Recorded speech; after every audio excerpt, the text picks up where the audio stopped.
Hi, friends. Welcome to the Nomadic Spaces Podcast. I am your host, Sarah Bronstein from Suka Interior Design. This is where we talk all things interior design, nomadic spaces, and happy homes.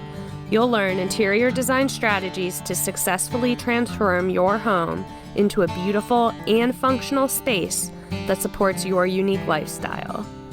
If you are enjoying this show, please help us by taking a sec to subscribe, rate, share, or leave a review.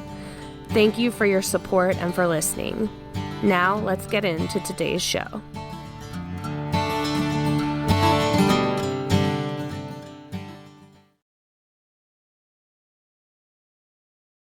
Hello, everyone.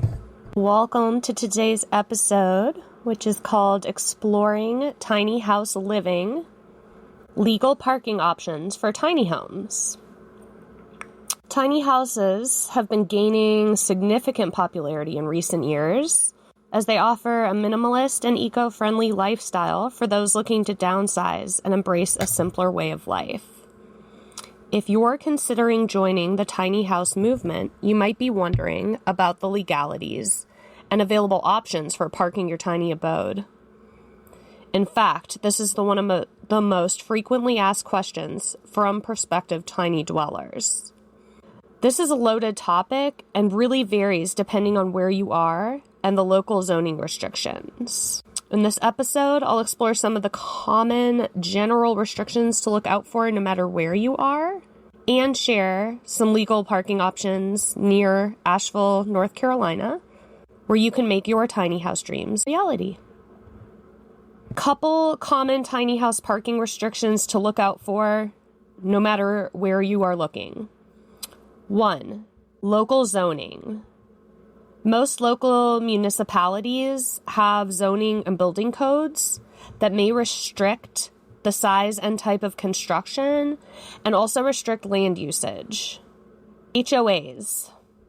HOAs often have restrictions against RVs, trailers, and may even have minimum square footages.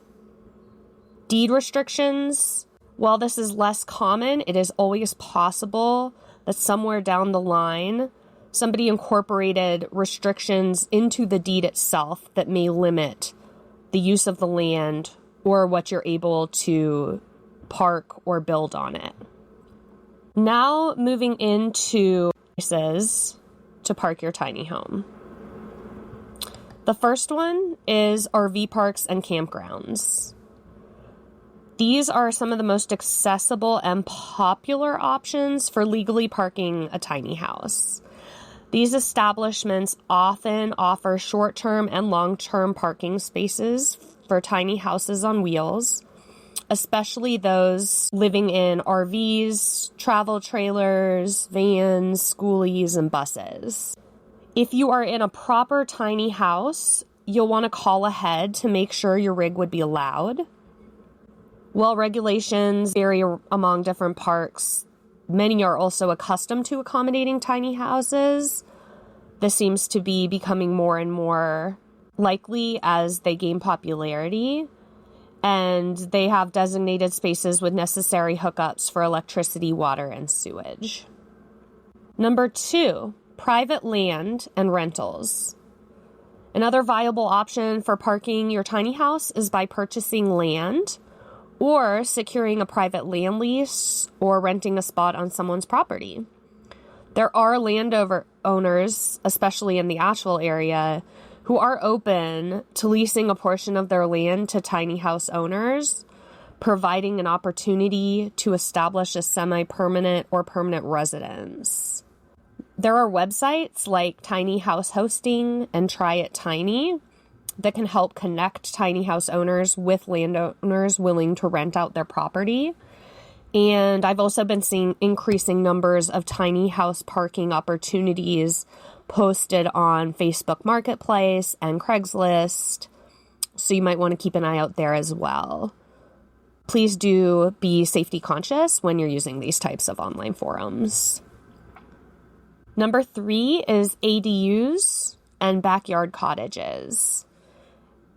Accessory dwelling units, which are ADUs, and backyard cottages are additional options for parking tiny houses near Asheville and in many other locations.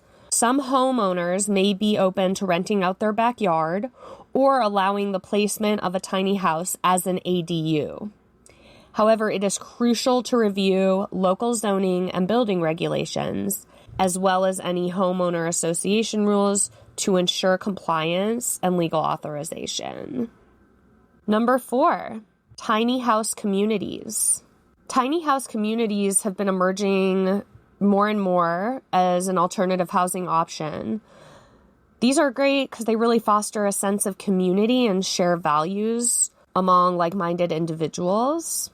And these communities often provide designated spaces for parking and living in tiny houses. They're usually directed towards long-term stays, but some may have short-term available as well. While there may not be as many established tiny house communities in the immediate vicinity of Asheville, and this will be true likely in other metropolitan areas, it is worth exploring nearby areas to find communities that may embrace tiny house living.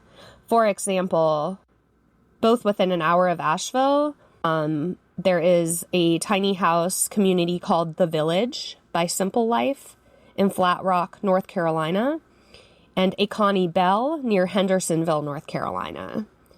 And I will link both of those in the show notes.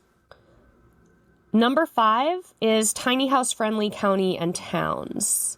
Certain counties and towns in the vicinity of Asheville have more lenient regulations and zoning ordinances that are more favorable to tiny house living. For example, Buncombe County, which encompasses Asheville, does allow for accessory dwelling units, including tiny houses, in specific zoning districts. So it's really essential to research and familiarize yourself with the local regulations and contact the relevant authorities or work with a knowledgeable real estate professional to help determine the feasibility of parking a tiny house in a specific area. So to wrap up, well, parking a tiny house definitely requires careful consideration of local regulations and individual circumstances. There are legal options available to accommodate your tiny house dreams. Whether it's an RV park, a private land lease, or exploring tiny house communities, Asheville's proximity to nature and progressive mindset make it an ideal location to embrace the minimalist lifestyle. Please remember to conduct thorough research, seek necessary permits, and ensure compliance with local regulations to enjoy the benefits of tiny house living in this enchanting part of North Carolina or wherever you are. If you are interested in tiny house life or buying or selling in Western NC, or just want to chat, I would love to hear from you. Please give me a call or use one of the links in the show notes to connect. Thank you so much for listening. If you have a sec to subscribe, rate, share, or leave a review, that would mean the world.